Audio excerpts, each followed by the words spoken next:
So, servus und habidere beieinander zu einer neuen Folge Viva la Movilusion Podcast, zu unserem allseits beliebten Format, nicht den Rolex, sondern unserer Letterboxd Top 10 für das Jahr 2025. Eine sehr beliebte Folge bei euch, weil wir die auch bloß einmal im Jahr haben, und das mache ich wie immer nicht alleine. Ich habe wie immer ein Corby dabei. Servus und habidere Corby. Hi Mike, na, bist schon aufgeregt? Ein bisschen. Schon. Ein bisschen. Ja. Ich hab bis vor, bevor ich jetzt wieder rausgesessen war ich noch schnell beim Bisehen und hab da meine Listen immer noch geändert. Also ich bin die ganze Zeit am Hin und Her switchen, weil ein paar Sachen hätte ich natürlich noch gern dabei.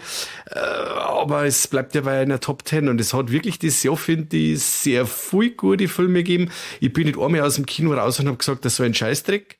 Ja, war ein gutes Jahr. Nicht so wie letztes Jahr oder so, wo du dann überlegen hast müssen, was nehme ich denn jetzt dieses Jahr? War es eher so, was streiche ich denn jetzt? Weil es so eine Masse an gute Filme war, finde ich. Das kann ich nur unterstreichen. Also es waren auch viele Filme dabei, da hätte ich eigentlich nicht gedacht, dass die in meine Top 10 reinkommen.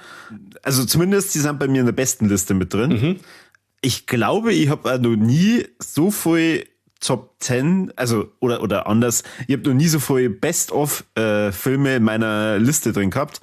Also für alle, die überhaupt nicht wissen, über was wir eigentlich reden. Wir machen jetzt eine Folge, wo jeder seine Top 10 Filme, die 2025 rausgekommen sind, bewerten. Also wir haben wirklich hier eine Rangliste von 1 bis 10, deswegen hat der Mike bis gerade eben sogar nur während seinem Stuhlgang geschaut, dass er das entsprechend bearbeitet. Genau. Und ihr könnt das Ganze selber machen oder unsere Listen mit kommentieren und bewerten auf Letterboxd. Der Mike ist da zu finden als Terrorvision84, richtig? Ja. Yeah. Und ich als Wombels. Wie viel Z tanzen, Corby? Sag's einer. 2 Z und ganz normal Wombel. Aber du bist ja auch der Fuchs und schreibst das 100%ig auch in unsere Beschreibung, oder? Ja, das mache ich, aber ich möchte an alle, die unseren Podcast während dem Autofahren hören, dazu aufrufen, jetzt nicht in die Shownotes reinzuschauen. Macht es dann später. Okay. Das ist ein guter Hinweis. Bevor wir jetzt gleich loslegen und ich dazu machen, ich glaube, letztes Jahr haben wir es nämlich auch so gemacht, dass wir gesagt haben, 10 bis 6 machen wir immer relativ zügig durch, weil sonst dauert die Folge 2 Stunden. Das erfreut bestimmt unsere Hörer, aber ich glaube, dass das für manche dann doch zu spannend ist, weil wir haben ja hier jetzt nicht nur eine Top 10, sondern 2. Genau. Der Mike hat bestimmt eine andere wie ich, wobei ich glaube, dass wir dieses Jahr extrem viel Überschneidungen haben. Ich glaube auch, dass wir einige haben. Und wie gesagt, wenn der eine einen Film hat, der dann der andere wiederum weiter vorn hat, dann sparen wir uns das besprechen und bespricht man dann, wenn er der andere weiter vorn hat, oder? Ja, das machen wir ganz spontan. Was? Richtig crazy. Was? Weil ich möchte jetzt nicht unbedingt verraten, welche Filme in meinen vorderen Ringen drin sind. Okay, so okay. Bist der Fuchs. Ja. Ja, immer. Aber dann verzeih mal, was hat's denn nicht in die Top 10 geschafft, aber wäre in deiner Liste drin gewesen? Final Destination Bloodlines hat's leider nicht ganz geschafft. Eine wirklich ganz tolle Fortsetzung von einem Franchise, das jetzt ein bisschen geruht hat, und diese Ruhe hat dem Franchise sehr gut getan, und wir haben wirklich für mich, wenn wir wieder bei Letterboxd sind, ich habe eine Liste gemacht quasi mit einem Ranking für alle Final Destination Filme, und da hat es jetzt der tatsächlich auf Platz 1 geschafft, weil ich den wirklich vom Tempo, vom Gore, vom Humor und von den abstrusen Einfälle so am besten fand von der ganzen Reihe. Ja, genau. Den hab ich übrigens auch. Okay. Also nicht in der Top 10, sondern die haben auch mit drin gehabt, genauso wie Until Dawn. Until Dawn war noch so ein Fall gewesen, weil ich das einfach mal wieder so ein Film war, der einfach nur ein Horrorfilm sein wollte.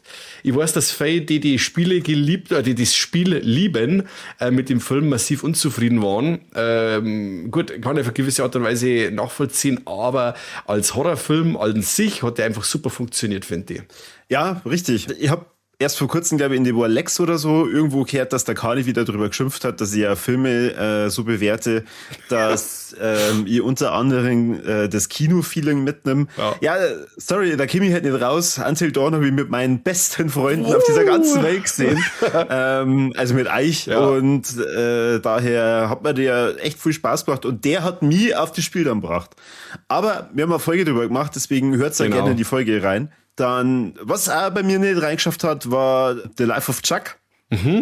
Weiß nicht, ob du den mittlerweile gesehen hast. No, nicht. Er ist immer nur auf der Liste. Nicht, weil er mich interessiert, sondern weil es ein Mike Flanagan-Film ist und ich da eigentlich ein Komplettist bin. Aber alles, was ich bis jetzt gehört habe, steht bei mir eher so, dass ich sage, ich weiß nicht, ob das so mein Film ist. Nein, die wird dir nicht gefallen. Schauen wir mal. Caught Stealing habe ich auch noch drauf gehabt, habe ich auch schon gesehen. über Lex drüber geredet. Deswegen durchforst jetzt die über Lex und hört euch an, warum ich den so toll fand. The Monkey. Bei mir auch leider nicht. War schon mit drin und hat es aber dann leider nicht geschafft. Ich muss auch sagen, ich gehe bei meiner Listen immer so vor, dass ich ganz dreist, ich mache es einfach ganz dreist und mache im Januar schon die Listen und wenn ich dann so bestimmte Titel habe, wo ich sage, boah, leck, auf den gefreut mich, dann hau ich den prophylaktisch schon mal in meine Top 10 rein. Okay. Kein Scheiß. Und da ist zum Beispiel dieses Jahr der Toxic Avenger gestanden, das Remake jetzt von 2022, 2023, der mich leider sehr enttäuscht hat. Und der ist ja dann leider geflogen. Hilft nicht. Ja. Da können nur die Besten können bleiben. Also du benutzt praktisch die Liste als Watchlist. Ein bisschen. Aber es sind, wie gesagt, bestimmte Filme, die jetzt ich auch da reingeschrieben habe, die wo bis zum Schluss, von Anfang an drin waren und bis zum Schluss es geschafft haben.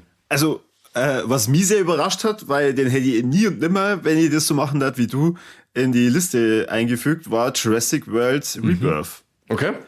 Aber der war so dumm und so lustig. Der hat mir so viel Spaß gemacht, dass der in die Liste reingekommen ist. Aber den habe ich wirklich ganz nach hinten gerankt. Okay. Und ich habe mir dann gedacht, wenn es über das restliche Jahr wirklich nichts mehr gibt, was Ja, die genau Liste so. füllt, Ja. dann ist er halt drin. Ja. Aber den fand ich aber, also hast du den jetzt in der Liste in der Top 10 drin? Der ist bei mir jetzt auf Platz 17. 17, okay. Aber ich fand den als Abenteuerfilm total passend. Also, ich fand das schön. Besser wie so manche andere Einträge ins Franchise und der war einfach mal wieder so richtig locker flockig vor der Hüfte. Ja, genau. Die gute Scarlett Johansson, die kann man immer sehen. Die ist immer gut. Immer. Ja. Und das ist dann auch schon mein letzter Film, der es nicht in die Top 10 geschafft hat, aber mich wirklich begeistert hat. Better Man. Ich glaube, ich habe da auch nicht in die Bolex drüber gesprochen. Das Biopic von Robbie Williams, wo er ja als Affe dargestellt wird. Und das, also ich habe wirklich nichts erwartet. Ich hab eigentlich erwartet, dass er mir nicht gefällt. Ja. Und dann hat er mich zum richtigen Robbie Williams-Fan gemacht. Okay. Also dieses selbstironische und dann eigentlich ein richtig geiler Move, dass er sagt, okay, er will gar nicht, dass das irgendjemand richtig darstellt, weil er ist schon immer irgendwie ein Arschloch gewesen und ein Aff. Also stell ich mich halt wie ein Affen da. Also von dem her echt cool. Und der war jetzt eine Zeit lang auf Prime. Deswegen, wer hin und her überlegt hat, ob er sich den mal reinzieht, ich kann den sehr empfehlen. Schaut's mal rein. Und die Musik und die ganze Darstellung, naja, Musical-Film, was soll man da groß sagen, gell, Mike? Ja. Immer wieder gut. Genuss. Und ich muss leider, ich spoilert schon mal, ich habe leider kein Musical dabei. Ah, okay. Aber das waren jetzt bei mir so alle Filme, die es nicht in die Top 10 geschafft haben, aber in der Liste Best of 2025 drin sind. Dann darf ich sagen, gehen wir jetzt mit zur Crème de la Crème, oder? Fang du ruhig an. Was ist bei dir Platz 10? Platz 10 ist bei mir, habe ich recht früh in dem Jahr gesehen, und zwar Heretic von Scott Beck und Brian Woods und in der Hauptrolle ein unglaublich guter Hugh Grant, der da weitermacht, wo er in Paddington 2 aufgehört hat, nämlich als fieser Bösewicht. Und den fand ich mega gut. Ja, das war einer von den Filmen, die so subtil Grusel und Spannung erzeugt haben, dass er wahre Freude war. Zur Geschichte gerade so viel, der Hugh Grant ist der Mr. Reed und bei dem Leuten zwei junge Missionarinnen, denen ist jetzt einfach die Sister Barnes und die Sister Paxton. Eine ist die Sophie Thatcher, die ich absolut toll fand in dem Film und die war das Jahr in nur am Film dabei, wo ich auch ziemlich gut fand. Und die möchten den Herrn gern bekehren, beziehungsweise ein bisschen mit ihnen reden, so fast so Zeugen Jehovas mäßig. Nur es stellt sich heraus, dass der Mr. Reed vielleicht ein bisschen einen Sprung in der Schüssel hat und sie die Situation für die zwei Mädels immer und immer weiter zuspitzt, bis dann alles total eskaliert. Genau. Und Ja, ich fand den mega gut. Also die Art, wie der Spannung erzeugt, der Hugh Grant, wie suffisant, dass er diesen Psychopathen da spielt, die Geschichte, die sie immer weiter entblättert und immer dramatischer wird, bis dann zum Schluss das Ganze total eskaliert, wobei ich dann sagen muss, am Schluss war mir dann von der Eskalation her ein bisschen zu viel, weil der Aufbau so gemächlich und atmosphärisch war. Aber nichtsdestotrotz, ich bin in dem Film drin gesessen und gesagt, wow, leck, das ist wirklich einmal so ein richtiger spannungsgeladener Film, wo eigentlich so nicht viel passiert, außer ein paar richtig geschliffene Dialoge über Themen, über die man gerne mal streiten kann. Ja, und es wird viel über Religion verzeiht und Gesellschaftliches und so. Und das so hintertürig und doppelbödig, dass das einfach, ja, mich überzeugt hat. Und welche Religion haben die beiden Mädels gehabt? Scheiße, ich weiß jetzt nicht, was hatten das, Mormonen oder was hatten das alle? Mormonen, genau, Schon, richtig. Ja, danke sehr. 500 Euro. Yeah, ohne Publikumsjoker. Ja, genau. Hast du den gesehen? Ja, im Kino sogar. Oh. Und ich habe das Mediabook dazu. Ja, da habe ich dann zum ersten Mal gesehen. Ins Kino habe ich es leider nicht geschafft. Und war dann ein bisschen traurig, weil der mich schon sehr begeistert hat. War echt cool und ich habe mich innerlich totgelacht, weil ich habe erst eine Woche vorher das Musical, jetzt bin ich wieder beim Musical, von den South Park-Machern The Book of Mormon entdeckt und das ganz oft jetzt mittlerweile schon auf Spotify angehört. Und es ist ja so eine bescheuerte Geschichte von der Religion. Und umso geiler, dass nicht nur die Mädels Mormonen sind, sondern sie erwähnen das Musical sogar einmal in dem Film. Ah, okay. Ja, schon relativ am Anfang. Okay. Wo sie auf der Bank sitzen und miteinander ratschen. Ach so. Okay, das habe ich jetzt gehört. Wie gesagt, es sind ein paar Titel auch dabei, da kommen wir dann auch später noch dazu, mit die vordere Ränge. Die habe ich recht früh im Jahr gesehen und da müsst ihr leider ein wenig nachziehen, weil ich nicht mehr alles hundertprozentig auf die Kette kriege. Aber ich habe jetzt auch die ganzen Filme nicht mehr rewatchen können, weil mir jetzt noch so Sachen dazwischen gekommen sind wie Welcome to Derry und Weihnachten. Ach so. Ja, aber es ist Welcome to Derry, das ist schon wieder so eine Serie, die wo ich nur allein schauen kann. Und so mit dem Burm momentan lauter das Harry Potter. Lauter das Harry Potter haben wir momentan. Und wenn dann Bagage im Bett ist, muss ich noch ein bisschen was anschauen und da komme ich momentan zu keinem Film mehr, dass ich noch etwas gerewatcht steht.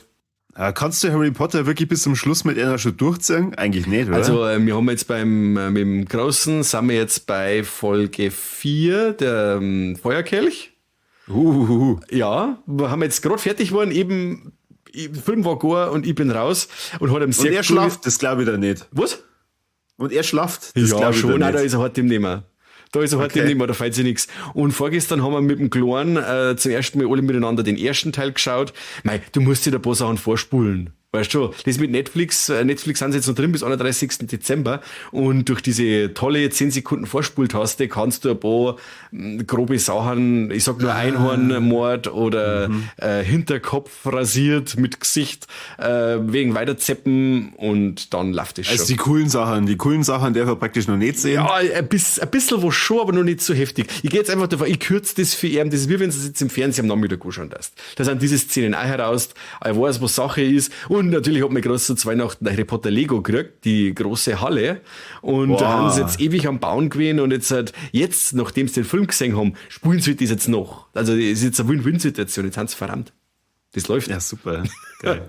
Ja, ist ja ein tolles Franchise für Kinder. Ja, absolut. Absolut. Corby, wie schaut's denn bei dir aus? Folge 10, Film Nummer 10. Bah. Mein Platz 10 ist bei dir sicher auch in der Liste drin, aber wahrscheinlich relativ weit vorn. Und zwar der Film Companion. Oh ja, vielleicht kommt der noch.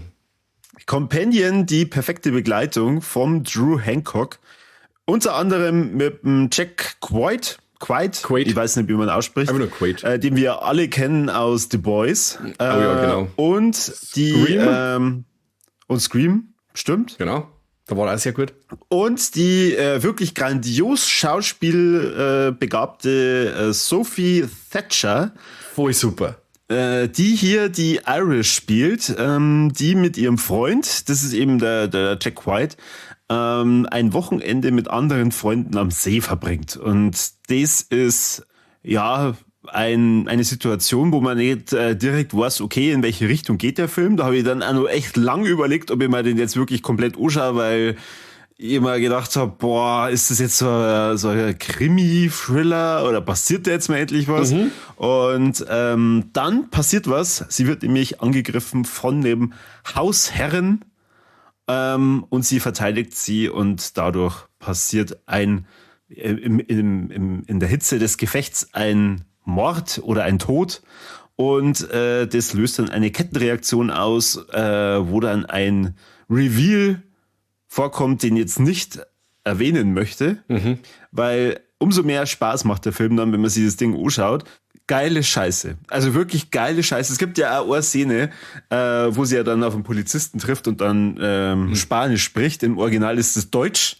Und ich hab mir das Deutsche dann auch angeschaut und das ist super. Gibt's auf YouTube für alle, also erst den Film anschauen und danach kann man sich dann das auf Deutsch auf YouTube reinziehen. Das ist echt cool, wie sie dann da den deutschen Slang versucht rauszuhauen. Ja. Ich habe den Film immer wieder schon über das ganze Jahr gesehen auf Letterboxd mit dem Cover, sie mit diesen dämonischen Augen. Und da habe ich mir schon gedacht, oh ja, das geht bestimmt so in die Richtung übernatürlich, Besessenheit. Übernatürlich, mysteriös und sowas. Und da habe ich schon Bock drauf. Und jetzt vor kurzem habe ich eben die Gunst der Stunde genutzt, habe mal gedacht, okay, für die Top 10 müsste ich mal den eigentlich fast nur einbauen. Ah, okay, du hast ihn jetzt erst gesehen vor kurzem. Ja. Cool. Ich mach's anders wie du. Ich baue mir nicht eine Watchlist auf mit Dingen, wo ich mal denke, okay, die muss ich mal anschauen, sondern ab der Mitte vom Jahr schaue ich schon, was haben die Leute denn so in ihrer Best-of 2025 Liste drin. Und da schaue ich mir dann die Sachen an, wo ich sage, okay, das kann mich ja interessieren. Okay. Meistens funktioniert es nicht. Aber der war unter anderem da ein Kandidat. Okay. Ja, verstehe ich voll. Also, wie gesagt, kommt bei mir auch noch, da können wir jetzt gleich drüber reden, aber ich sage jetzt noch nicht, welcher Platz, aber ich schließe mich an. Mir hat die Geschichte voll taugt, diese verschiedenen Meta-Ebenen, die da angeschnitten werden und so. Und darüber hinaus ist er halt auch noch mega unterhaltsam. Obwohl er kommt halt null moralsauer daher mit allem, was er verzeihen möchte. Wie ist eine Folge Black Mirror oder so. Ja, und genau. Wie heißt du, weil du so gern sagst. Und das in den Spielfilmlänge. Ja. Genau, Spielfilmlänge, Black Mirror Folge, super. Perfekt. Na, ganz toll. Das Lustige ist ja, ich habe jetzt vorhin gerade, wo ich beim Bisseln eben gestanden bin und habe Final Destination rausgeschmissen, habe ich einen Instagram-Post gesehen vom Gian Evrenol, den wir mir im Hardline getroffen haben, der Regisseur von Sayara. Und der hat jetzt auch seine Top 10 veröffentlicht und da hat er jetzt, glaube ich, auf Platz 7 auch Companion. Und dann habe ich ihm so geschrieben, weil wir haben hin und wieder nur so in Kontakt und dann sage ich, hey, cool, dass er da gefallen hat. Und dann hat er mir geschrieben, ohne meinen Tipp hätte er den Film nie angeschaut. Nie. Weil er gesagt hat, das war so ein Ding wie so ein Titel, der ihn jetzt eigentlich null interessiert hätte. Und auch vom Thema her, weil gut, wenn man jetzt keinen Trailer schaut und vor dem Thema nur ein wenig so dieses Skelett oder den Rumpf ein bisschen weiß, kann man sagen, weiß nicht, ob das mein Film ist. Aber er hat sich den angeschaut und war dann total begeistert. Es war sowas, ich habe meiner Frau grob erklärt, um was es geht und sie war vehement dagegen. Dann habe ich gesagt, du kannst dir ja gern hintergehen und dir der Vampire Diaries hinten anschauen. Wenn er da nicht gefällt. Wenn er da nicht gefällt und dann hat sie am Ende gesagt, ja, der war echt toll. Ich mache das jetzt übrigens nur mit meiner Frau, der ist jetzt bei mir auch noch auf dem Stapel zum Anschauen. Und die weiß jetzt auch gar nichts von ihrem Glück. Also die hat auch keinen Trailer nicht gesehen und gar nichts. Und da bin ich jetzt dann auch gespannt, wie das dann bei ihr funktioniert. Na, schön. Berichte dann. Auf jeden Fall. Sehr wahrscheinlich für die Alexa, ob positiv oder negativ, das sehen wir dann. Dann Platz 9, wir sind schon bei Minute 20, Alter. Oh, leck raus damit. Nummer 20, ein Film, von dem ich eigentlich gedacht habe, wie ich den Trailer gesehen habe, ach, das wird so ein Mittelding. Kann man mal bestimmt mal schauen, aber wird jetzt für das Franchise keine Bereicherung werden. Und zwar war das Predator Badlands. Und der ist jetzt bei mir auf Platz 9 tatsächlich. Ein Film, den ich eigentlich von Haus aus keine richtige Chance eingeräumt habe und der mich dann im Kino wegblasen hat. Es tut mir leid, obwohl ich hab's jetzt in unserer Blau Alex-Folge gehört, obwohl ich den ohne Untertitel geschaut habe. Ich habe den dann aber nochmal jetzt geschaut, mittlerweile mit Untertiteln und habe jetzt voll verstanden, um was das geht. Und das ist auch einer von den Filmen, die ich gern nochmal geschaut habe. Und das auf kürzeste Zeit, weil er mega unterhaltsam ist. Der triggert bei mir die Punkte, die ich als Kind so geliebt habe an Filme wie Krull oder sowas. Heldenreise, von einer Figur, die eigentlich schon abgeschrieben ist, durch eine Welt, die ihr feindselig gesonnen ist, mit ein paar Freunden dabei und eigentlich keine Chance, aber die Underdogs arbeiten sie nach oben. Das fand ich mega. Also dieser Deck, dieser Predator, der sich quasi vom Todgeweihten hocharbeitet zu seinem eigenen Clan, gegen Androiden zur Wehr setzen muss und natürlich die super sympathische Ellie Fanning als Rucksack dabei hat. Ich kann schwärmen ohne Ende. Es tut mir leid, alle da draußen, die jetzt sagen, was ist denn mit ihm los? Aber ich brauche nicht zwingend Gore, und das war eigentlich das, wo es die meisten Leute im Film angekreidet haben, zu jugendfreundlich und zu wenig Gewalt. Aber es hat zwar nicht besser, wenn es so umgesetzt ist, wie der Trachtenberg das gemacht hat, dann bitte mehr davon. Das ist so toll. Die Welt ist so viel, um so viele schöne Sachen erweitert worden, dass ich sage, gibt's mir mehr von dem Shit. Und ich möchte sehen, wo es mit dem Deck seiner Mutter ist. Bam. Was ist denn los mit den Leuten? Ja, keine Wer Ahnung. beleidigt die denn da? Keine Ahnung. Kommt's rüber, Mann. Aber der Erfolg gibt dem Film tatsächlich recht. Also so wie die Kritiken, wo man da oft so gelesen hat von den eingefleischten Fans, ich sage jetzt mal das mit den Anführungszeichen. Ja, aber das sind ja lauter so Kritikpunkte, wo ich sage, ja, ist valid, kann ich machen, aber dann, wenn ich mir den Film anschaue, muss ich aber trotzdem was anderes rausziehen, weil sie haben es wirklich versucht, die Fans zu Frieden zum Stellen, aber auch neue Leute abzuholen. Und für das ist der Film eigentlich da, dass er neue Leute abholt. Die 80er sind vorbei. Und wir haben bis jetzt in der letzten Zeit so 2, 3 Predator-Filme gehabt, die ja mehr als durchwachsen waren. Und jetzt haben wir endlich einmal einen, der, boom, mal wieder was anderes macht. Und das mit so einem Impact wie der. Und dann ist das eine wahre Freude. Vor allem ist es ein richtig toller Kontrast dazu Prey. Bei Prey war gut. Aber bei Prey hast du natürlich ganz viele Elemente drin gehabt, wo du da denkst, ja, okay, das kennen wir ja schon vom ersten Predator. Ja. Und ja, es ist halt wieder mal Predator gegen Mensch, klar, dieses Mal sind es Indianer. Aber das Setting macht es halt ein bisschen speziell. Genau, aber Badlands ist halt einfach geil, weil das ist auf 2 völlig für uns unbekannte Planeten. Und das ist halt einfach ein Predator-Abenteuerfilm, verdammt. Ja. Super. Voll schön. Ist bei mir selbstverständlich auch in der Top 10. Okay. Herzlich willkommen bei Viva la Movolution, dem Kommerz-Podcast. Ja, dauert nicht lang, dass ich dann erzählen kann, auf welchem Platz. Passt? Genau, mein Platz 9, den hast du ganz sicher nicht drin. Ich habe schon in den, wo Alex mal drüber gesprochen, unter anderem, warum der Film bei mir einen Platz in meinem Herzen gefunden hat, und zwar der Formel-1-Film. F1. Okay. Da warst du sehr begeistert. Ja, vom Joseph Kosinski. Und ich bin da aus dem Kino raus und also für alle, die Alex gehört haben, ich war da mit meinem Bab und deswegen war das für mich ein richtig tolles Erlebnis, weil ich ihm mal da eine richtig tolle Kinozeit bieten konnte, weil er hat eigentlich schon angekündigt, er schlaft bestimmt ein, und da war er voll dabei, da war er voll in der Sache. Und für das, dass ich kein Formel-1-Experte bin, hat mir der Film total viel Spaß gemacht. Vielleicht nur ganz kurz zur Handlung. Es geht um den Sonny Hayes, der schon mal ein vielversprechender Formel-1-Fahrer war, aber dann aufgrund von einem Unfall seine Karriere bei der Formel 1 beendet hat. Er ist dann trotzdem weiter Rennfahrer gewesen und durch bestimmte Umstände wird er dann 30 Jahre später doch nochmal überredet, dass er zur Formel 1 gehen soll. Und er geht da als sehr rabiater Rennfahrer dann rein und ist eher dann so als Mentor unterwegs, wird gespielt von Brad Pitt. Richtig geile Rolle. Und also die Mischung aus Musik, diese echten Formel 1 Aufnahmen und das Ganze drumherum bereitet einem einfach super viel Spaß. Ich habe ein tolles Kinoerlebnis gehabt und wenn man so auf die Box-Office-Zahlen schaut, dann hat der Film mehr als nur einmal sein Budget eingeholt. Also Budget war man bei 300 Millionen und Box-Office 630 Millionen. Also ich glaube, ich habe ja schon irgendwo gelesen, dass es da eine Fortsetzung geben soll.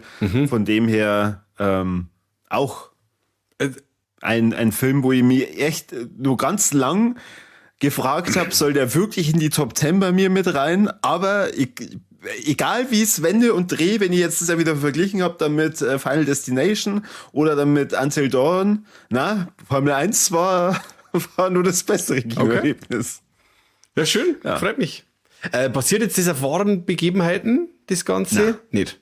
Das war jetzt wieder irgendein das war jetzt ein Biopic oder so. Und jetzt bringen jetzt für jeden Rennfahrer ein Biopic. Na, ist es die nicht. Machen weiter. Es ist kein Biopic, es ist eine erfundene Geschichte, aber die ziemlich viel Spaß macht. Schön. Genau. Freut mich. Ich mache schnell nur weiter, weil bei Platz 8 war dein Platz 9. Predator Badlands. Genau, Predator Badlands und genau, haben wir euch schon gesagt. Was ist bei dir Platz 8? Platz 8 haben wir mir auch schon mal alles gesagt, aber in einer unserer ersten Folgen für 2025, und zwar haben wir da wir zwei, haben wir Date Night gehabt im Kino und haben wir uns Nosferatu angeschaut vom Robert Eggers. War auch ein bisschen ein Wackelkandidat, aber beim näheren Hinschauen, Robert Eggers ist einfach ein meisterhafter Regisseur, der der absolut tolle Bilder zaubern kann und sehr authentische Bilder zaubern kann, sehr düstere Bilder zaubern kann. Und das hat er halt, war halt er der perfekte Mann für diesen Nosferatu-Film, der von der Inszenierung her sehr oldschool war, der mal ja eine andere Herangehensweise ein bisschen so gehabt hat an das Ganze und einen ganz tollen Skarsgård gehabt hat, eben als Graf Orlok, meine ich, hat er geheißen. Toll. Also ein paar Bilder dabei, Foto und an die Wand hängen, absolut toller Film, visuell beeindruckend, für ein guter Soundtrack. Ja, toll. Ich bin eigentlich überhaupt kein Vampir-Fan, aber der Film, der hat mich wirklich begeistert. Den habe ich tatsächlich vergessen. Also ich erkläre eigentlich auch fast irgendwo, zumindest in meine Liste mit rein. Kann ich auf jeden Fall nachvollziehen. Ja. Ist jetzt der einzige Vampirfilm bei mir in der Liste. Es ist ja nur dieser Blood and Sinners rausgekommen, der in aller Munde ist und war, der mich leider nicht überzeugt hat. Das war so ein Ding und da bin ich wirklich überrascht oder ich bin gespannt. Auf der einen Seite überrascht über die Leute, die ihn schon alle in der Liste haben und gespannt auf die Leute, die ihn noch drin haben werden, weil der in den meisten Top-10-Listen wahrscheinlich vertreten ist. Und das, ja, überhaupt nicht. Das war also ein richtiger 0815-Ding. Also, ja, ich verstehe es auch nicht. Ich habe mir den jetzt erst vor kurzem angeschaut, wie schon gesagt, ich orientiere mich immer so ein bisschen an den anderen. Boah, also, ich fand den richtig langweilig. Der war sauber zu lang und dann dieses Vampir-Ding, das war also so druckflanscht irgendwie und die Vergleiche dann zu From Dusk Till Dawn. Kann ich nicht nachvollziehen. Na, da fehlt ihm die Coolness. Es wird gar nicht so viel innen drin gekämpft und es ist so eine seltsame Mischung aus, ja, was wollen sie denn jetzt eigentlich und wollen sie jetzt kämpfen? Dann machen sie sich auf, innerhalb von 5 Sekunden werden wieder auf der Seite welche abgeschlachtet, dann wieder auf der anderen und naja. Weiß ich nicht, verstehe ich nicht. Also ich glaube, das ist eher so für die Leute, die halt nicht oft ins Kino gehen und sich dann denken, boah, das ganz Schwarze und Vampire, das haben wir noch gar nicht gesehen. ja, genau so schaut's aus. Na gut. Aber Nosferatu von meiner Seite her absolute Empfehlung, toller Film. Und Robert Eggers, da bin ich halt jetzt mittlerweile auch so weit, egal was der macht, ich schaue mir so. Sehr schön. Gut, schauen wir mal, ob das bei Platz 7 auch so ist. Schaust du alles vom Edgar Wright an? Wenn ich es nicht verhindern kann, dann nicht. Aber ich habe Gutes gehört von Running Man. Ja, The Running Man ist meine Platz 7, unter anderem mit dem Glenn Powell. Sag's? Glenn Powell. Und mit dem Josh Brolin. Und natürlich mit Michael Cera, den darf ich nicht vergessen.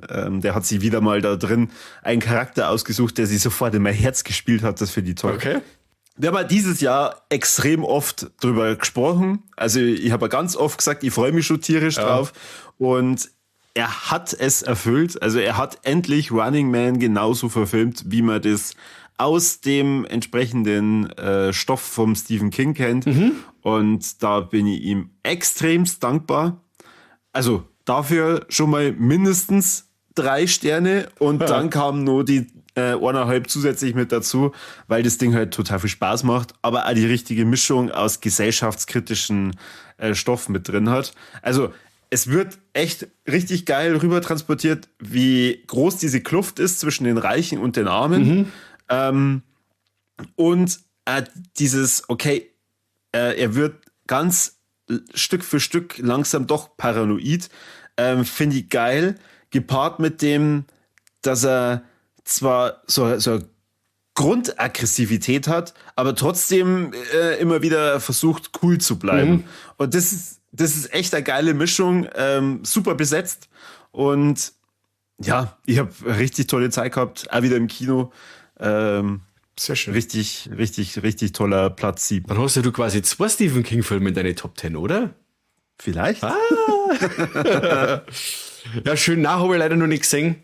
Steht natürlich auf der Liste. Und ja, Trailer war toll. Wie gesagt, mehr kann ich jetzt leider dazu nicht sagen. Außer steht auf der Liste und ich darf mich gefreut drauf, ja. Was ist denn bei dir Platz 7? Platz 7 ist bei mir die fieseste Sau des Jahres. Und zwar The Devil's Bath, des Teufels Bad von Severin Fiala und Veronika Franz. Also das ist der Tiefschlag überhaupt. Also das war so ein Film, der hat mich wirklich zerstört.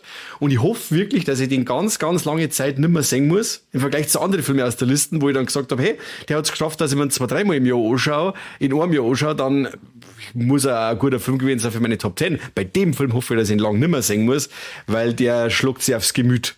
Da geht's um Österreich im Jahr 1750 rum. Und zwar geht's da um Suicide by Proxy, nennen sie das quasi. Selbstmord ist verpönt, darf man natürlich nicht, weil man da sofort in die Hölle fährt. Aber da gibt es ein paar findige Damen drauf gekommen, wenn man ein ganz schlimmes Verbrechen begeht. Und das in dem Film geht das meistens an Kinder aus und das ganz schön grausam.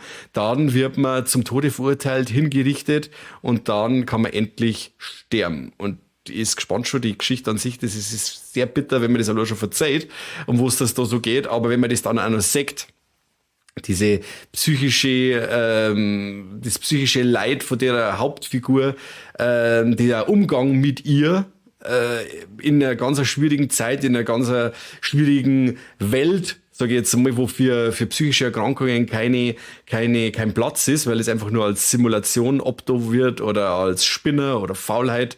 Und dann bestimmte Leute zum Äußersten sich getrieben fühlen und das dann auch machen und wir das dann auch noch sehen. Und ja, bitter. Ein ganz bitterer Film, der wirklich hervorragend umgesetzt worden ist. Er wirkt mega authentisch. Das Bonusmaterial bei Mediabook, die könnt ihr euch auch ans Herz legen. Da wird ganz viel über die wahren Fälle diskutiert und geredet, von so einer Podiumsdiskussion, die auch in dem Film verarbeitet werden.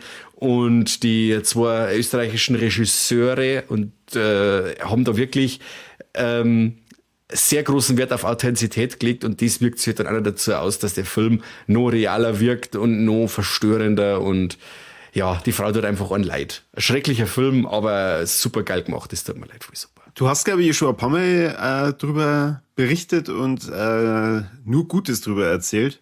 Ja.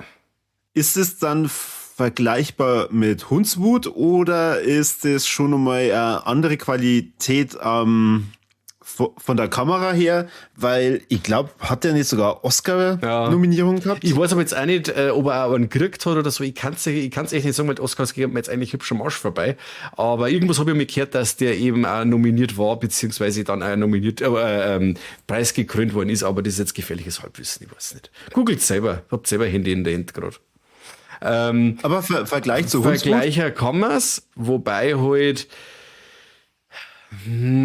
Hundswut hat mir auch sehr, sehr gut gefallen, aber des Teufels Bad ist halt nochmal eine Nummer über allem.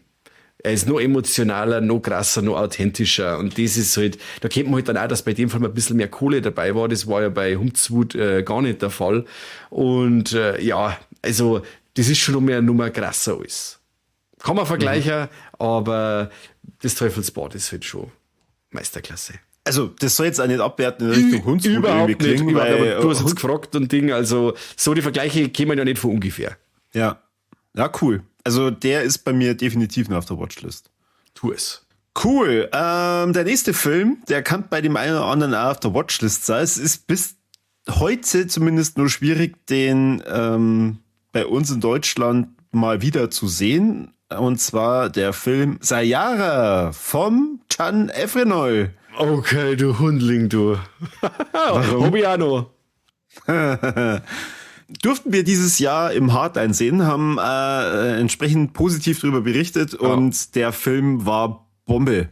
Also eine richtig geile Racheverfilmung dieser Sayara, die hier ihre Schwester beschützt beziehungsweise dann rächt. Und das auf eine Art und Weise, wo man sich denkt, holla, die Waldfee, Kruzifix, was zum Teufel passiert da? Nimmt denn die Gewalt überhaupt kein Ende mehr? Was ist denn los, Film? Ja, aber wie? Ja. Aber wie? Ja. Das ist das Beeindruckende. Und zwar mit bloßen Fäusten wird da gekämpft.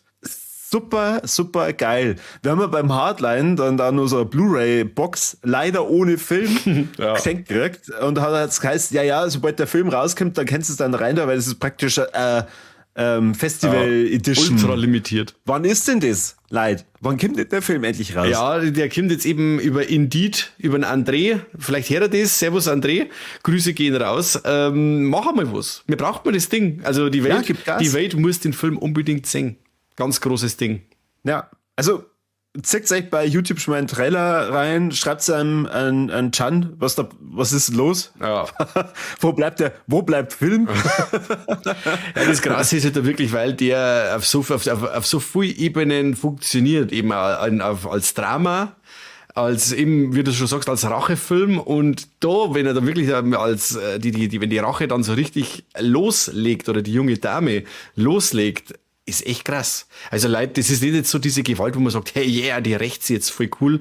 Das ist dann schon wieder so ausufernd und krass, dass du sagst, boah, leck, wie weit kann man einen Menschen treiben, was kann man mit menschlichen Körper noch alles anstellen. Also wirklich sehr, sehr bitter. Sehr bitterer Film. Ich bin wirklich auch drin gesessen, ich war zerstört noch im Kino, aber der einen Seite glücklich, weil ich so einen radikalen, exploitativen Film gesehen habe. Aber auf der anderen Seite diese Gewalt, die permanent auf einen einschlägt, wie die Sayara auf ihre Opfer, sage ich jetzt so mit Anführungszeichen, krass. Also das war wirklich ein Erlebnis. Also ich würde auf die Blu-ray draufschreiben, der türkische Kill Bill. Mit Eiern aber. Na, ohne. Mit Eier. Sie hat ja keine. Ja, aber der Film. Haarige, Ach so, ganz ja, dicke Haarige. Ja.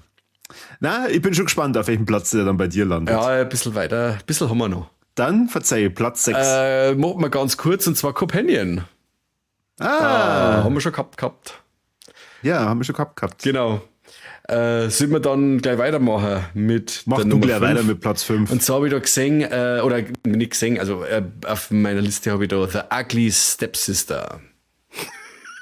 Was ist das?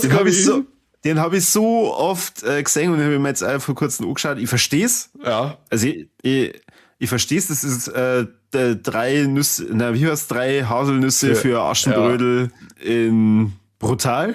Ja, und jetzt sagt er quasi mal die andere Seite, nicht nur die Seite vom Schneewittchen, nicht Schneewittchen, vom Aschenputtel, sondern die aus der Sicht von der, wie der Titel schon sagt, von der hässlichen Stiefschwester. Und das ist einmal also eine Perspektive, die sie lohnt, einmal einzunehmen. Was die so alles über sich ergehen lassen muss.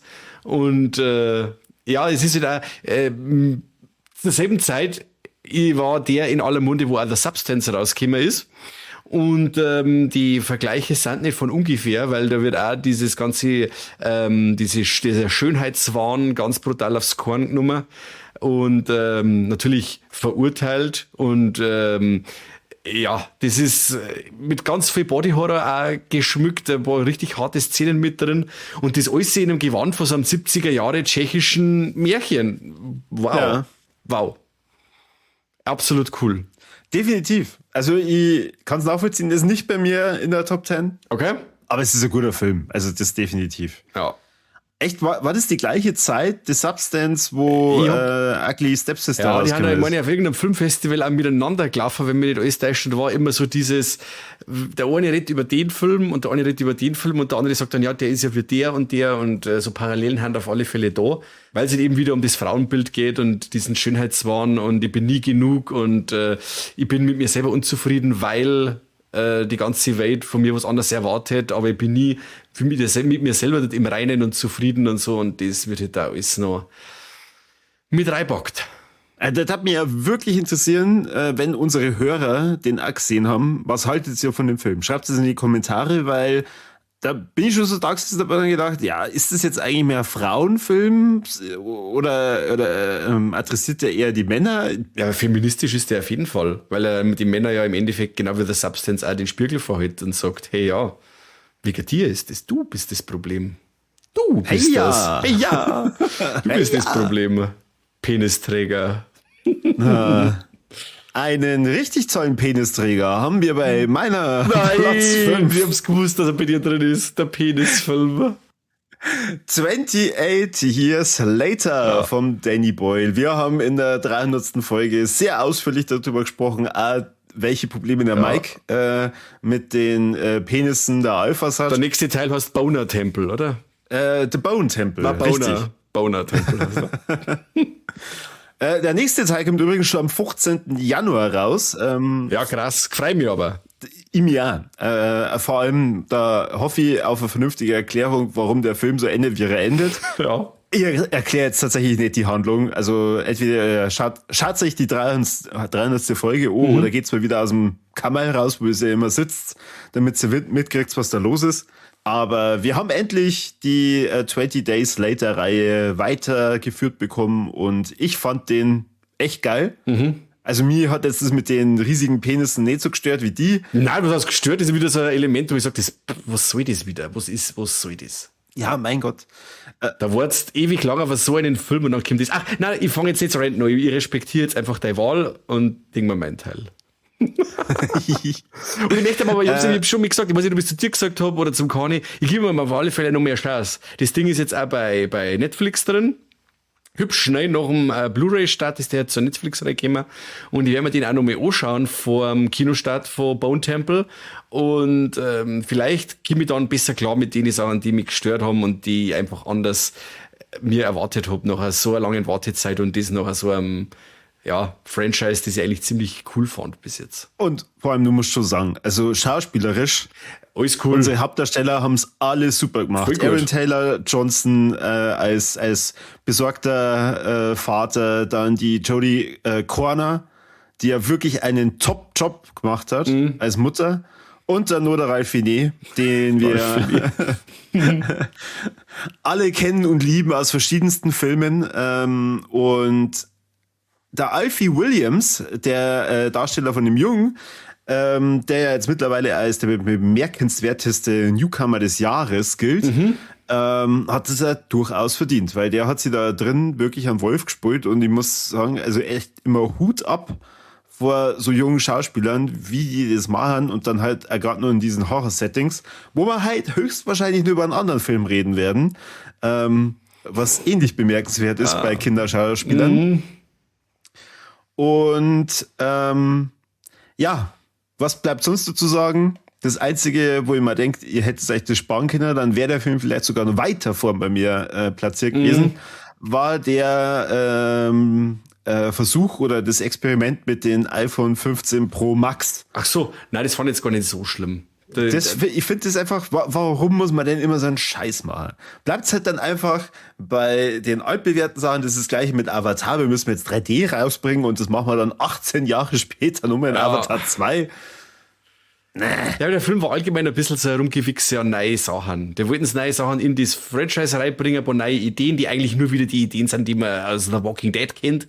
Aber da diese Optik war jetzt mein wenigstes Problem, eher nur die Bullet Time, wenn wieder einer, wo er Pfeile in den Kopf gekriegt hat und man das dann ja, aber so... das war ja das Experiment. Ja gut, das war der komplette Film ist ja so dran. Das ist ja nicht bloß dieses Experiment, das ist ja nicht bloß diese Szenen, sondern der ganze Film ist ja mit den iPhones. Genau deswegen haben sie das mit den iPhones ja gemacht, weil das ja viel günstiger war, da 800 iPhones um so einen Bogen rumzuspannen, wie dass ich hätte sagen, okay, wir brauchen 12 Kameras. Ja. So, also eigentlich wollten wir jetzt nicht so viel über den Film schimpfen. Handlungstechnisch top. Der Schluss hat mich zu Tränen gerührt. Ja, ich meine nicht den Power Ranger Schluss, sondern ich meine schon das, wo er bei diesem Bone Temple dann ist. Mega und dann emotional.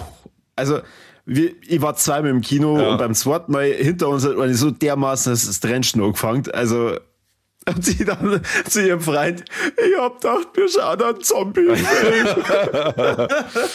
Ja, das war krass. Also es war, weiß nicht, ob das so wirklich so passend für die Reihe war, aber schauspielerisch und inszenatorisch war das schon sehr, sehr intensiv, sage ich jetzt mal. Also es war wirklich so, dass ich auch da gesessen bin und gesagt habe, jetzt fange ich dann in dem Film darin das Trenzen, was ist denn jetzt los auf einmal, Danny Boyle, was stimmt mit dir nicht? Und noch weiter runtergerutscht. Ja, Ficker. Ach, schön. Na gut. Platz 4, Mike. Platz 4, ein Film, den ich leider ein bisschen spät gesehen habe. Für meine Verhältnisse wollte ich eigentlich viel eher sehen, und zwar, wo er damals auch rausgekommen ist. Together. Der war ja der erste dieser Top 3 Horrorfilme im Oktober 2025. Und ich habe einen mega Spaß gehabt mit dem. Dieses Paar, diese Alison Brie und der Dave Franco haben ja im wahren Leben auch ein Paar, und das Paar, das sie quasi in dem Film darstellen, hat ein bisschen ein Problemchen, die haben sich ein bisschen voneinander entfernt, haben ein bisschen so eine Krise, und die versuchen es dann mit so einem kleinen Urlaub, den sie miteinander haben, vielleicht ein bisschen wieder in den Griff zu kriegen, ein bisschen was miteinander zu machen. Was beilst du in den Kopf? Das ist kein Urlaub, die ziehen dahin. Die ziehen da hin, fest. Ja. Ah, okay, dann tut's mir leid. Ich meine, die machen da Urlaub. Okay. Warum sollten die Eltern sie dann da besuchen? Das ergibt ja gar keinen Sinn. Okay. Ja, gut. Hab ich das verkehrt abgespeichert. Dann, sie ziehen. Aber ist ja völlig egal. Die ziehen da also an diesen Arsch der Welt, ziehen's, ja, und versuchen da, sich ein neues Leben aufzubauen, und er kann da nicht so das da, was er mag, weil er eigentlich Musiker ist, und sie hat eine Stelle als Lehrer angenommen, und eines Nachmittags verschüttet in so einem Bergloch oder in so einem Loch einfach irgendwo im Wald, und da werden sie einer Substanz ausgesetzt, die dann verursacht, dass sie die zwei wie sagt man da, sehr anziehend finden. Die nähern sie an. Ja, ja genau. aber sie wortwörtlich. Also wenn sie berühren, quasi verschmelzen sie. Und das müssen sie halt irgendwie entweder verhindern oder dann herausfinden, warum, und hin und her. Und er hat eine von den gruseligsten Szenen des Jahres gehabt für mich. Ich sag nur Traumszene und Bett. Ohne einen Jumpscare, ohne alles, ohne Mordsmusik und hin und her. Ich bin wirklich auf meiner Couch gesessen, ohne Surround-Anlage. Und dann war nur dieses Bild da, zweimal. Und ich habe jetzt mal fast einen Anfall gekriegt. Das war mega, mega gruselig. Und auch diese Horror-Szenen sehr geil, diese Verschmelzungen. Bis auf den Schluss, das hätte ich jetzt gar nicht so explizit braucht, wie ich es dann gesehen habe. Aber im Großen und Ganzen fand ich das toll. Also dieses romantische Drama im Endeffekt, gespickt mit Body Horror und dann aber so Metaebenen, die da behandelt werden. Toll, schöner Film. Ja, echt ein cooles Ding. Mir war er zu kurz. Ich hätte mir da schon gern mehr von dieser Mythologie da noch gewünscht, die dann da am Ende angeteased wird. Aber wer weiß, vielleicht gibt es ja dann da irgendwann nochmal einen zweiten Teil und die tauchen dann nochmal auf. Der heißt dann Together mit Two, oder? Ja, genau. Wow, gut. Das ist ein geiler Pitch. Together. Das ist ein geiler Pitch. Aber wie bist du da drauf gekommen, dass die Urlaub machen? Weil es ergibt ja keinen Sinn, weil sie eben ja diese Stelle als Lehrerin antritt. Ja, das stimmt. Ich weiß nicht, ich war jetzt irgendwie auf Urlaub. Das stimmt. Also, ich weiß nicht, wie du Urlaub machst, aber... Ja, wenn, dann bleibe ich schon. Dann bin ich gekommen, um zu bleiben. Aber stimmt, aber hast du recht. Ich weiß jetzt nicht, das war einfach... Ja, es klingt eher nach mir, dass ich sage, so, da fahren wir jetzt zum Urlaub hin, aber ich gehe nach Arbeit. Die Arbeit da, genau. Nein, stimmt, hast du recht. Das stimmt. Jetzt, wo ich noch mal so drüber nachdenke, natürlich ist sie wieder Lehrerin und da bleibt sie ja nicht bloß 14 Tage. Ja. Aber du hast es wahrscheinlich auch nicht geschafft, dass du im Kino schaust, oder? Nein, eben leider nicht. Aber wie gesagt, der ist aber auch nicht lang gelaufen bei uns. Das war so eine 14-Tage-Geschichte, und dann, wenn du das nicht gleich machst, läuft er nur irgendwann dann um 10 in der Nacht, und da brauche ich nicht mehr aus dem Haus, weil da schlafe ich dann im Kino. Ist auch Mist. Und da haben wir gedacht, ja. Ich habe dann eher den Screener gekriegt von Leonine, und dann hat es wieder passt. Ah, super. Okay. Ja, nein, ich habe ihn leider auch nicht im Kino gesehen. Aber ich glaube, dass das echt cool ist, vor allem mit den Effekten und so. Naja, wer weiß, vielleicht gibt es ja einen zweiten Teil. Du hast den Namen schon entsprechend gepitcht. Genau. Bei dir. Mein Platz 4 ist der Film Weapons, wo ich mir ziemlich sicher bin, dass du den auch noch hast. Eventuell. Ja. Vom Zach Gregor. Und jetzt, wenn ich gerade so drüber nachdenke, da haben wir noch gar nicht so groß drüber gesprochen, oder? Oder haben wir da auch... da haben doch der Kani und der Seppi genau. Folge drüber gemacht. Genau. Aber wir zwei haben nicht drüber geredet. Ja. Ihr wisst überhaupt nicht, was wir da verhalten. Wahnsinn, oder? Drecksfilm. Ja. Also auf jeden Fall nicht zahlentechnisch. Budget hat das Ding 38 Millionen gehabt und hat 270 Millionen eingespielt. Sehr schön. Also Respekt, liegt vielleicht da unter anderem am Cast. Julia Garner spielt mit, Josh Brolin schon wieder und der Benedict Wong, der eine lustige Rolle hat als Lehrer da drin. Na, mittellustig, oder? Also, am Anfang ist er lustig und dann entwickelt er sich zu creepy seltsam. Mitten in der Nacht wachen 17 Kinder aus einer Klasse auf von einer Grundschule und laufen aus den Häusern raus in eine Richtung, wo keiner nachvollziehen kann, wo die Kinder hin sind, und ab diesem Zeitpunkt sind sie verschwunden. Ich weiß nicht mehr die genaue Uhrzeit, es war auf jeden Fall wirklich mitten in der Nacht. 2:17 Uhr war es, Dankeschön. Bitte. Und es ist so episodenhaft aufgebaut, also es werden ganz viele Charaktere eingeführt und immer wieder die Story aus deren Sichtweise dann gezeigt. Und das ist einfach extrem geil, weil es kurzweilig ist, es macht Spaß, es ist nicht vorhersehbar, was jetzt eigentlich so Sache ist. Also zumindest bis zur Hälfte vom Film habe ich mir gedacht, ja, was ist denn jetzt mit den Kindern?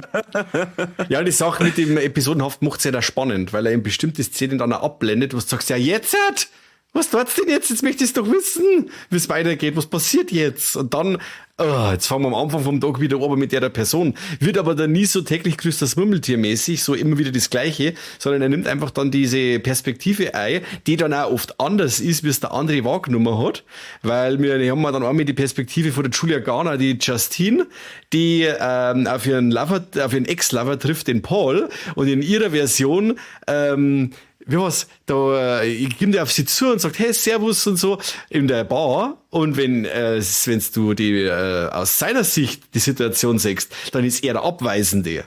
Also das fand ich dann auch ziemlich cool, weil die Wahrnehmung von den Leuten ist dann einmal ein bisschen anders. Also das war schon geil und es macht halt Spaß. Also es sind ganz viele witzige Szenen drin. Es ist aber auch gruselig und ja, es hat immer diesen Mystery-Touch noch mit drin, wo man halt nicht genau weiß, was ist denn jetzt da eigentlich genau Sache?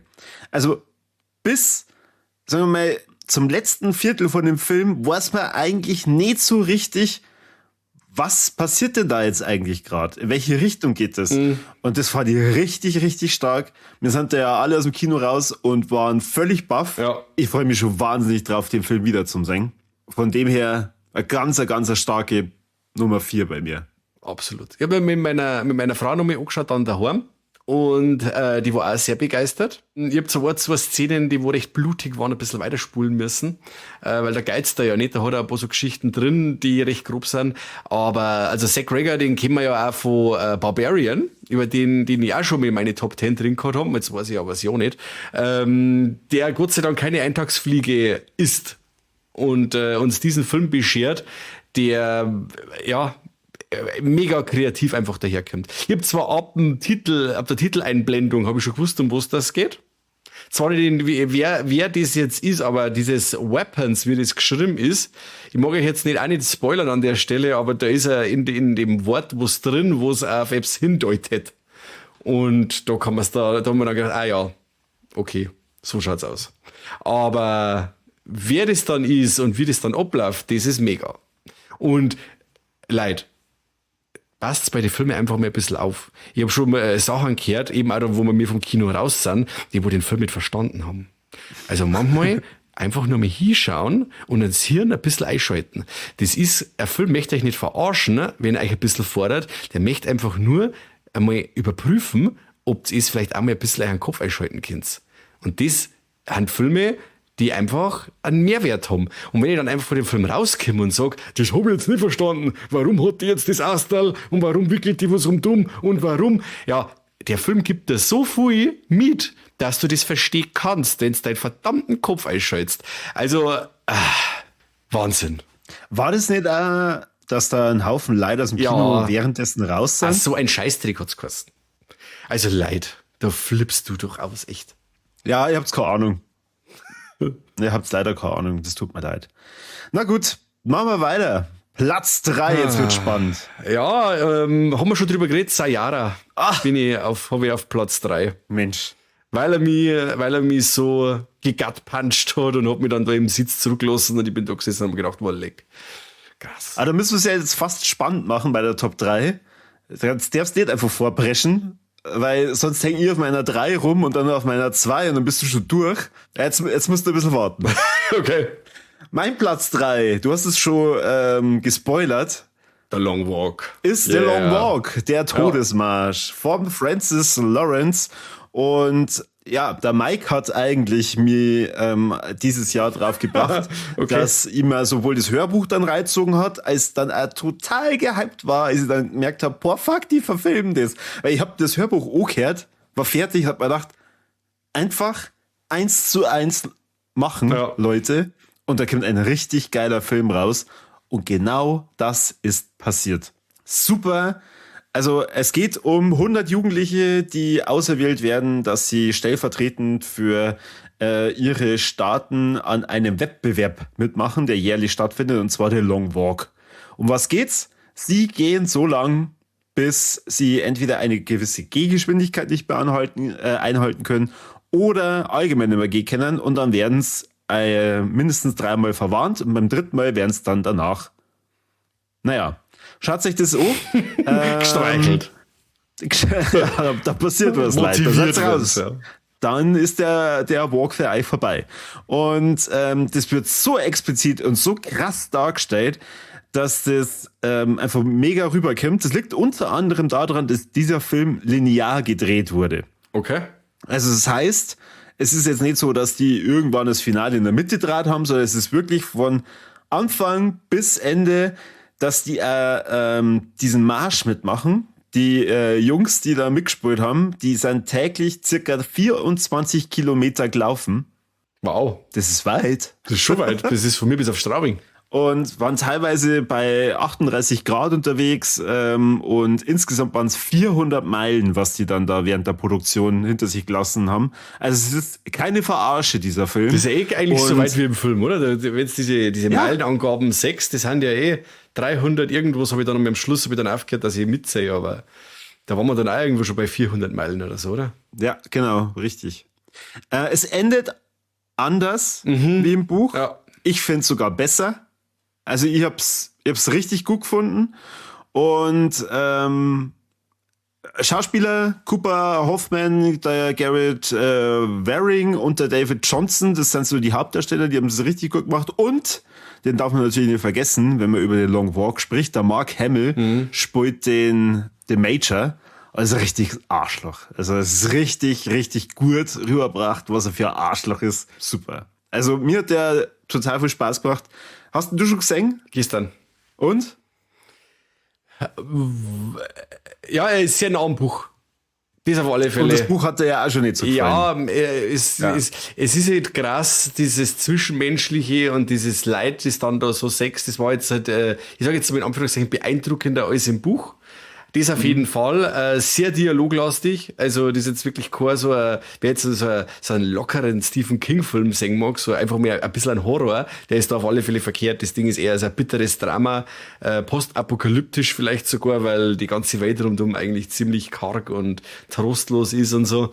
Ja, und die Gewalt ist jetzt so krass beiläufig. Das passiert einfach. Das ist jetzt nichts, auch manchmal nur so offscreen oder so im Schatten, oder nicht im Schatten, so so verwischt im Hintergrund oder so. Ja, und dann wieder mal eine Großaufnahme, wo es einmal einen Unterkiefer wegreißt.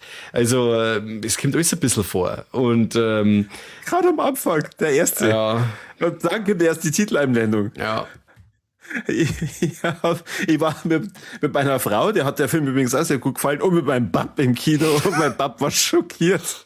Er hat gesagt, nee, was für ein kranker Mensch kommt denn auf die Idee, sowas zum Schreiben und dann nur zu verfilmen. Ja. Wenn ich ihm jetzt doch verzeihe, dass der bei mir in der Top 3 ist. Du asozialer Bur. Wahrscheinlich wird er enterbt. Nein, hat mir jetzt ein bisschen gefallen wie das Buch, aber ich war jetzt nicht restlos begeistert. Aber hat man auf jeden Fall schauen können. Du hast ja auch schon zu mir gesagt, dass insgesamt die Story für dich ja auch schon beim Buch eher so war, dass du irgendwann gesagt hast, ja okay, es wiederholt sie halt dann und da hast du schon durchkämpfen müssen dann. Also von dem her verstehst, dass er nicht bei dir in der Top 10 drin ist. Aber ich hab's einfach gefeiert. Ja. Also wirklich, ich habe das Buch auf 2 Tage durchgezogen und hab mir dann wirklich gedacht, hey, das Ding einfach 1:1 verfilmen, mega. Danke. Danke, Francis Lawrence. Ich sage jetzt einfach im Namen von Francis Lawrence, bitte, Corby, das habe ich nur für dich gemacht. Oh, werde ich ganz rot. So, jetzt Platz 2. Holen wir Platz 2 vielleicht denselben Film? Wer weiß. Und zwar habe ich da... Na. Nicht? Okay. Da habe ich Bring Her Back. Habe ich auf Platz 2. Schön. War ein gemeinsames Kinoerlebnis. Ja, war schön. Sehr schön. Also schön, dass man mit dir im Kino war, aber der Film selber nicht schön. Also ein ganz bitteres Drama über verwaistes Geschwisterpaar, die bei einer Dame unterkommen, bis der große Bruder 18 ist und die kleine Schwester die Vormundschaft übernehmen darf. Aber die Dame, jetzt muss ich gerade den Namen noch schnell nachschauen, die heißt die Laura, ist ein richtiges Mistviech und hat Schlimmes im Schilde für die 2 Jugendlichen. Und das, was da alles passiert, sehen wir in dem Film und das ist sehr bitter. Regie haben geführt, die 2, die auch Talk to Me gemacht haben. Der Danny Philippou und der Michael Philippou. Und sie haben sich meiner Meinung nach nochmal brutal gesteigert zu Talk to Me.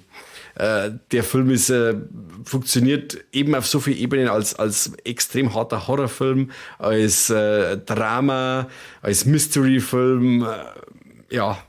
Und wirklich ein Potpourri der Gefühle. Das ist ein Ding, wo du rausgehst und sagst, ja, jetzt möchte ich mich gerne mit Schleifpapier abrubbeln, weil er so... Das war echt hart. Weil er so mies ist. Solche Szenen habe ich noch nie gesehen und so überzeugend drüber gebracht, wo du denkst, Alter, was zum Teufel, was ist eigentlich los? Und wer sich gewundert hat, warum die Sally Hawkins ist ja eigentlich die Mama von Paddington in Teil 1 und 2 und im 3. Teil Paddington in Peru ist es nimmer. Da ist eine andere Schauspielerin, weil die Sally Hawkins die Rolle abgelehnt hat für Paddington, weil sie in Bring Her Back mitgespielt hat oder mitspielen wollte. Und ich habe mir nur gedacht, okay, das ist doch ein Paddington seine Mama, die kann gar nicht so besser. Und da war es die richtige miese Drecksau. Also eine perfide böse Person, die aber dann auch im Verlauf des Films einen Raum kriegt, dass man es versteht, auf eine gewisse Art und Weise, warum sie so handelt. Und auch am Schluss, wenn man dann meint, bestimmte Personen kriegen dann ja Fett weg oder jetzt passiert mit denen das, was sie verdienen und dann sechst bestimmte Szenen und sagst, ja, ich verstehe es und ich kann jetzt eigentlich ja gar nicht mehr besser, so ungefähr. Also ein Film, der auch ein bisschen spielt mit dem Zuschauer und so und mit Perspektiven, die du automatisch einnimmst, weil die Figuren so geschrieben sind, dass du auch vielleicht nicht identifizieren kannst, aber Verständnis aufbringst für die Figuren. Und das ist für einen Horrorfilm eine riesige Leistung. Ganz toll und mein Platz 2. Da wo ich immer gerangen habe, wird jetzt das mein Platz 1 oder 2, aber jetzt ist einfach Platz 2. Schön. Na, kann ich gut nachvollziehen. Aber mein Platz 2 ist ein anderer und da bin ich mir ziemlich sicher, dass du den nicht dabei hast. Ich habe erst vor kurzem drüber gesprochen. One Battle After Another von Paul Thomas Anderson mit Leonardo DiCaprio und es geht um den gescheiterten Revolutionär Bob. Also das ist der Leo, der in so einem Zustand von ständiger Paranoia lebt und der hat eine sehr temperamentvolle und sehr selbstständige Tochter, die Willa. Und mit der lebt er so ein bisschen fernab von der Zivilisation. Und dann gibt es einen Erzfeind, der Lockjaw, gespielt vom Sean Penn. Und der will die Villa entführen und dann entsteht da eine Verfolgungsjagd und ein Abenteuer, der gemischt wird von einem Stil, den der Paul Thomas Anderson jetzt schon mehrfach bewiesen hat, der eigenartig ist. Also es ist immer so eine Mischung aus Action und Comedy oder ein bisschen so Satire, die gepaart wird mit ganz viel Kultur.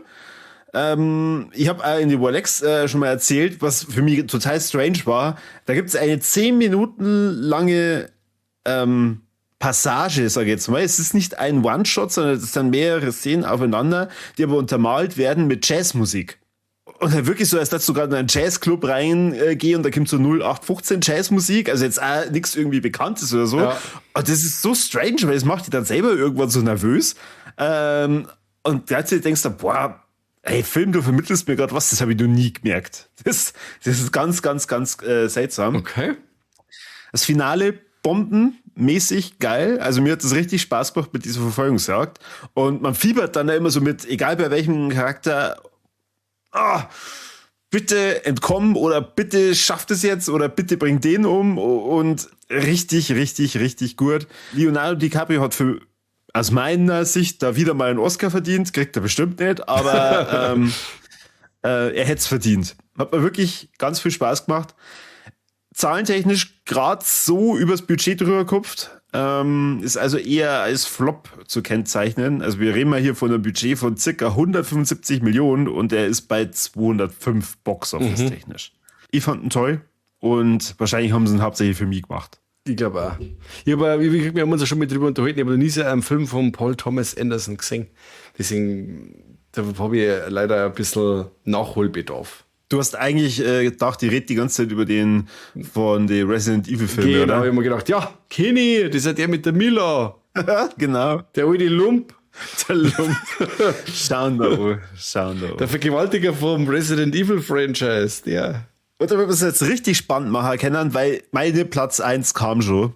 Okay. Mein Platz 1 ist Bring Her Back. Du spinnst. Na? Wow. Also für das, dass ich das Poster so dermaßen creepy finde, dass mir das Poster Angst macht. Ich kann es ja nicht nachvollziehen, dass du und Kadi gesagt habt, ihr wollt das. Das möchte ich im Zimmer. Genau, ihr wollt das irgendwo aufhängen. Fuck. Ja. Geiles Artwork, bin ich bei dir. Von der Geschichte, über die Charaktere, über die Schauspieler, über diese extrem creepyhaften Szenen, die man da sieht. Mhm. Also ich sag nur, auf Holz beißen. Mhm. In Messer beißen. Scheiße, Mann. Wahnsinn. Also Wahnsinn, was die aus der Story da rausgeholt haben und wie die das rübergebracht haben. Er ist ja kurz nach Weapons rausgekommen. Mhm. Und da habe ich mir dann gedacht, was ist das für ein verrücktes Jahr?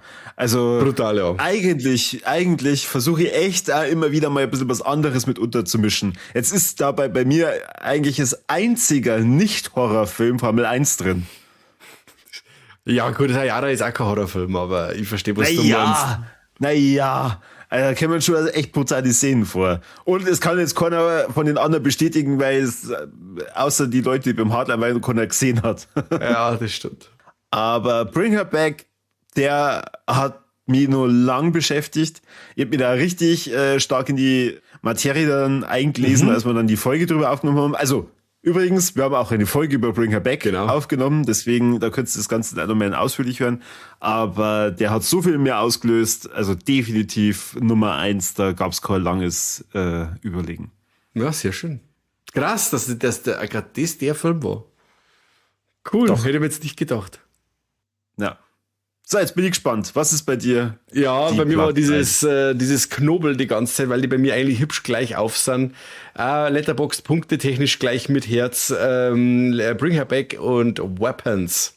Und Weapons hat dann gewonnen. Weapons ist mein Film des Jahres, weil er einfach ein bisschen mehr Raffinesse drin gehabt hat, für mich, als Bring Her Back. Das mit am Anfang schon dieser unzuverlässige Erzähler, dass die bestimmte Sachen weiß gemacht werden, die dann im Film wieder anders sind.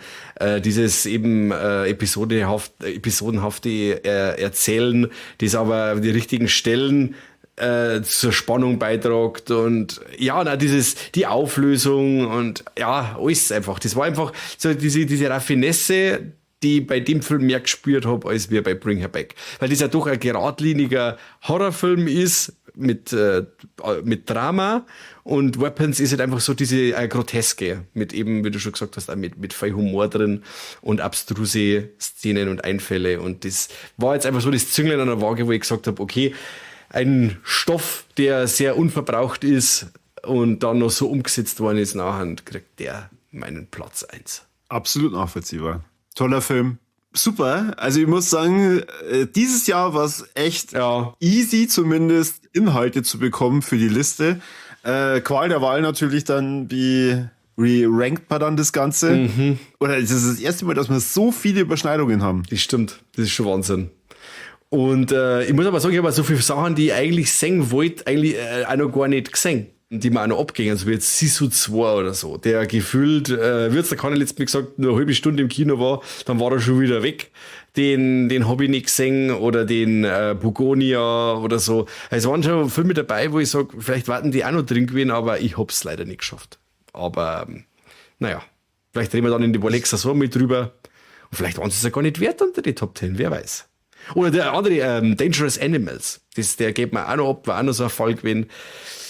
Nicht gesehen. Good Boy, richtig. Auch noch nichts. Ja. Strange Harvest. Naja. Die habe ich leider auch alle nicht geschafft.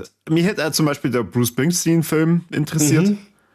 Der jetzt, glaube aktuell nur im Kino läuft. Aber also, wenn man eben da durch die anderen Listen durchschaut, ich habe mir jetzt extra nur Fantastic Four für Steps-Reizung. Ja. Oh, Alter. Mittel. Ja, wenn es das so ein Disney Plus exklusiver Film gewesen wäre, dann hätte ich es verstanden. Aber warum er das dann auch noch ins Kino bringt? Ja, und es ist halt einfach auch so weit weg von den Comics irgendwie. Also, es ist zwar schon wieder nah dran, aber dann haben wieder Sachen dabei, wo ich sage, vor allem, ich habe diese Comics erst gelesen mit meinen Jungs, ich habe diesen Sammelband, eben mit diesen alten Comics, auf dem dieser Film basiert. Marvel. Das müssen sie jetzt echt dann reißen mit Avengers Doomsday, weil ich war ja auch schon so nicht so begeistert von Thunderbolts und so. Wie gesagt, ich bin nicht Marvel müde und nicht Superheldenfilm müde, aber das, was ich da dieses Jahr gesehen habe an Superheldenfilmen, war durchwachsen. Eben auch der Superman. War doch auch so ein Muckifuck. Was der war, das ist. Ja. Er war okay. Also er hat mir jetzt im Nachhinein mehr Spaß gemacht, auf jeden Fall, wie ich erwartet habe. Aber ich habe den auch ziemlich schlecht bewertet. Frankenstein, den habe ich auch ganz oft in den Best-of-Listen gesehen. Ja. Auch für mich nicht wirklich nachvollziehbar. Aber naja, man steckt ja nicht drin, jeder ist anders. Und deswegen interessiert uns natürlich auch, was habt ihr denn so das Jahr für Perlen noch gesehen, die wir gar nicht drin haben? Oder stimmt sie unserer Liste überhaupt zu? Genau. Oder sagt sie ja, leid, also ihr habt wirklich keinen Filmgeschmack. Unglaublich. Meinungen sind wie Arschlöcher, jeder hat eins, oder? Ja. Riesen Enttäuschung wahrscheinlich über einen Corby, weil er keine einzige Doku dabei hat. Stimmt. Warum? Wie oft habe ich denn schon Dokus in die Top 10s dabei gehabt? Ja, gar nicht, weil es ist ja auch kein... Ich habe jetzt nämlich auch, ich habe jetzt gerade nur irgendwas gehört gehabt, die haben auch in einer Top 10 irgendeine Doku drin gehabt über, jetzt weiß ich es nicht mehr, scheißegal. Aber ich habe mir auch gedacht, so ein Doku-Film als bester Film, das diese Haftbefehl-Bums-Dings da habe ich gesehen, hat einer auf Platz 10 gehabt und das ist eine Top 10, wo ich sage, fällt da nichts besser sein als der Scheißdreck? Aber gut. Oh Gott. Jeder, der das mag. Katz fürs Meißen mehr Brunne nicht. Ja, richtig. Na, dann, danke für die Einladung. Hat mir sehr viel Spaß gemacht. Schön, dass du wieder dabei warst. Natürlich an euch da draußen. Schön, dass ihr wieder dabei wart bei unserer Letterboxd Top 10 fürs Jahr 2025. Wir hören uns allerspätestens zu unserer Letterboxd-Folge 2026 im Dezember wieder. Aber dabei haben wir dazwischen noch ganz viel Material für euch und ich hoffe, es bleibt uns gewogen. Vielen, vielen Dank, dass ihr immer so fleißig zuhört. Wir sehen mal so in die Zahlen, dass das ständig nach oben geht und immer mehr werden. Die Movilutionisten werden immer mehr und irgendwann kehrt uns die Welt. Richtig. Bei wem sonst? Eben. Wenn nicht dem besten bayerischen Filmpodcast der Welt, oder? Oh. Sehr schön. Ja, dann vielen Dank fürs Zuhören und bis zum nächsten Mal beim besten Podcast der Welt. Genau. Der beste Podcast, der Letterboxd für sich entdeckt hat. Dann bis zum nächsten Mal. Servus und habe die Ehre.